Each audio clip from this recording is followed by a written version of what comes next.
તો હવે આપણે આવતીકાલના બજારની ચર્ચા કરીશું અને આ માટે આપણી સાથે જોડાઈ ગયા છે બુલવેવ રિસર્ચ ફર્મના અમિત પસ્તાકિયા. અમિતજી, સ્વાગત છે આપનું CNBC બજાર પર. અને અમિતજી, જે રીતે આપણે આજનું ક્લોઝિંગ જોઈએ છે, એક રાહત મળતી દેખાય છે. 10 દિવસ બાદ આજે લીલા નિશાન સાથે માર્કેટે ક્લોઝિંગ આપ્યું છે અને નિફ્ટીમાં તો 1.15% મજબૂતી બની છે. 250 પોઈન્ટની જેવી આજે એક રિકવરી નિફ્ટીએ દર્શાવી છે.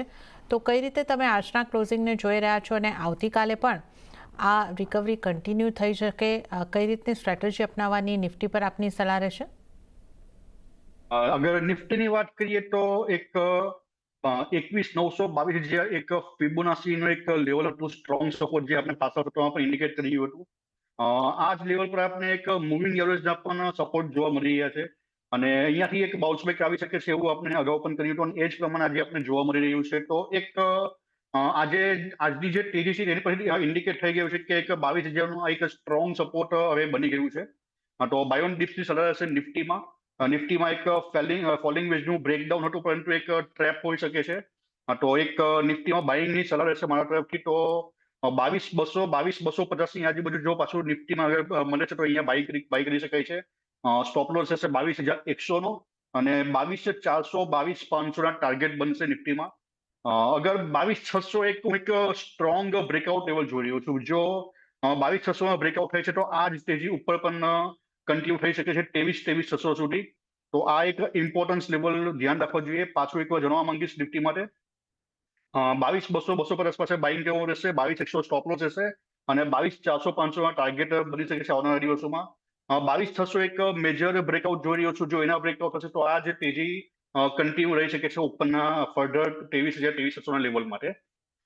અગર વાત કરીએ બેંક નિફ્ટીમાં, તો નિફ્ટીની જેમ આજે બેંક નિફ્ટીમાં થોડી તેજી ઓછી જોવા મળી હતી, થોડી નરમાશવાળું હતું. પરંતુ જે પ્રમાણે અગાઉ પણ કહ્યું કે એક 48,000 બેંક નિફ્ટી માટે સપોર્ટ છે, ત્યાંથી જ આપણે રિવર્સલ જોવા મળી રહ્યું છે. તો એક 48,600 48,600નું એક બ્રેકઆઉટ લેવલ જોઈ રહ્યો છું.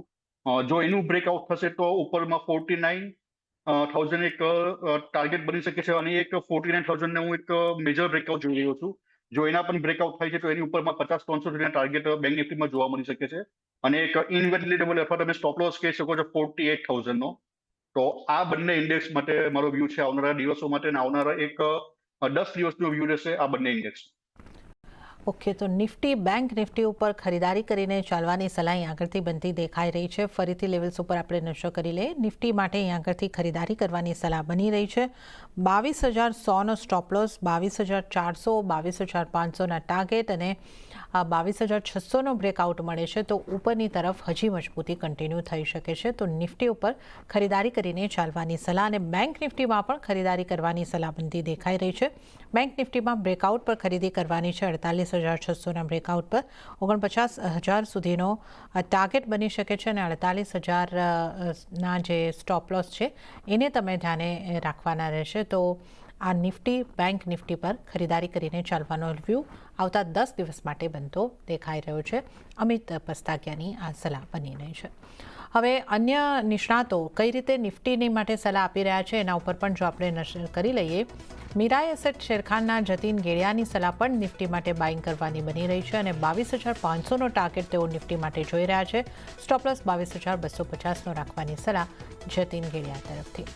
અને ચોઇસ બ્રોકિંગના કુનાલ પરારની સલાહ પર નજર કરી લઈએ તો એમણે નિફ્ટીને સેલ કરવાની સલાહ આપી છે 22,345ની આસપાસથી 22,270 22,200ના ટાર્ગેટ તેઓ બનતા જોઈ રહ્યા છે. સ્ટોપ લોસ 22,450નો રાખવાની સલાહ અહીંયા આગળથી મળતી દેખાઈ રહી છે કુનાલ પરાર તરફથી.